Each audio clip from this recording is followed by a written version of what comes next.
భాగ్యనగరం అంటేనే చెరువుల నగరం. ఒకటి కాదు, రెండు కాదు, వందల చెరువులను అప్పటి పాలకులు నిర్మించారు. ప్రజల సాగు, తాగునీటి అవసరాలను తీరుస్తూ భాగ్యనగర వర ప్రధానులుగా అవి కీర్తికెక్కాయి.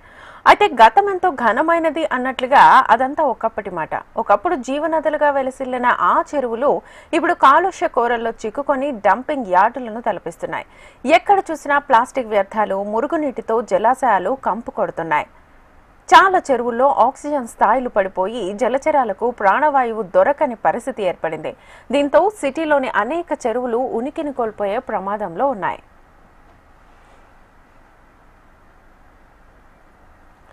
హైదరాబాద్ సంస్థానం భారతదేశంలో విలీనమయ్యే సమయానికి చిన్న పెద్ద చెరువులన్నీ కలిపి 600కు పైగానే ఉండేవి. అందులో 180కి పైగానే గొలుసుకట్టు చెరువులు ఉండేవి. అసలు హైదరాబాద్ అంటేనే ఒకప్పుడు రాతికొండలు, చెరువులు, బావులు.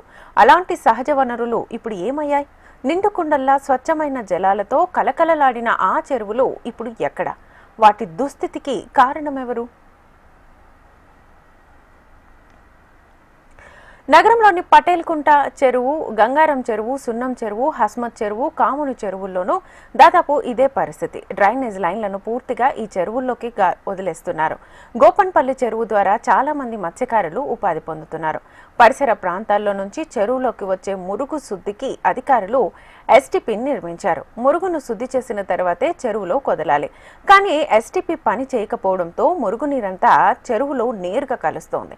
దీనికి తోడు ఎండలకు స్వచ్ఛమైన నీరు తగ్గడం, మురుగు పెరగడంతో ఇటీవల పెద్ద ఎత్తున చేపలు మృత్యువాత పడ్డాయి. దాదాపు 25 క్వింటాళ్ల చేపలు చనిపోయినట్లుగా స్థానిక మత్స్య సహకార సంఘం ప్రతినిధులు వాపోతున్నారు. ఇక కబ్జాలతో చెరువులు ఓవైపు మట్టుమాయమవుతుంటే మరోవైపు కాలుష్యపు కోరల్లో చిక్కుకొని విలువిల్లాడుతున్నాయి. మురుగుతో పాటు రసాయన వ్యర్థాలు, చెత్త, ప్లాస్టిక్, ఇతర వ్యర్థాలను చెరువుల్లోనే పడేస్తుండడం వల్ల చెరువులు కాస్త డంపింగ్ యార్డులను తలపిస్తున్నాయి. దీనికి తోడు పారిశ్రామిక వ్యర్థాలు తోడవడంతో చెరువుల్లోని జలచరాలకు ఆక్సిజన్ అందని పరిస్థితి నెలకొంది.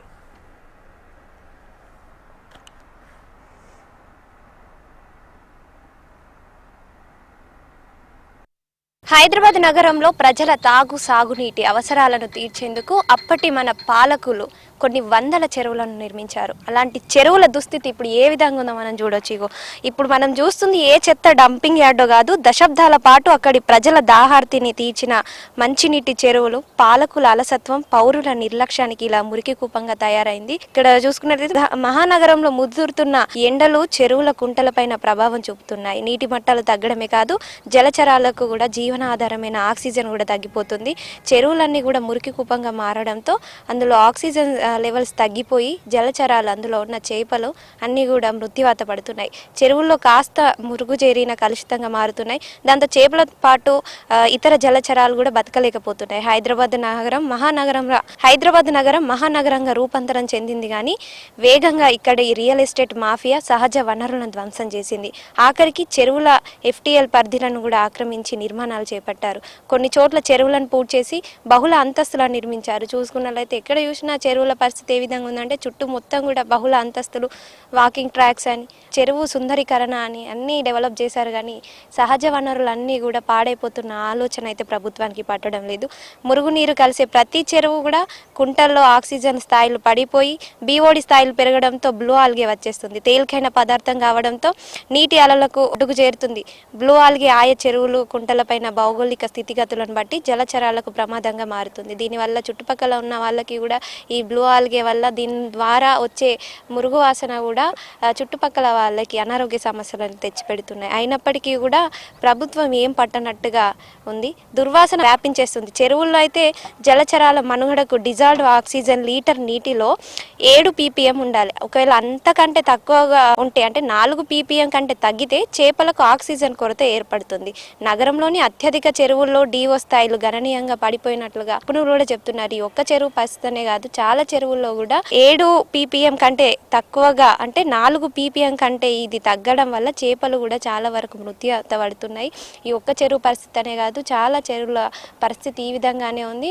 ఒక్కో చెరువులా కాకుండా డంపింగ్ యార్డ్ లాగా తలపిస్తుంది. చుట్టూ బహుళ అంతస్తులు, వాకింగ్ ట్రాక్లని సుందరీకరణ చేస్తున్నారు. కానీ సహజ వనరులు ఏమైపోతున్నాయని కూడా ప్రభుత్వంకి పట్టించు పట్టించుకోవడం లేదని స్థానికులు అయితే ఆరోపణలు చేస్తున్నారు. ఇకనైనా దీనికి సంబంధించిన అధికారులు స్పందించి చెరువులని మొత్తం కూడా శుద్ధి చేసే ప్రయత్నం చేయాలి. అంతేకాకుండా ఈ సహజ వనరులని మన భవిష్యత్ తరాలకు అందించే ప్రయత్నం చేయాలి.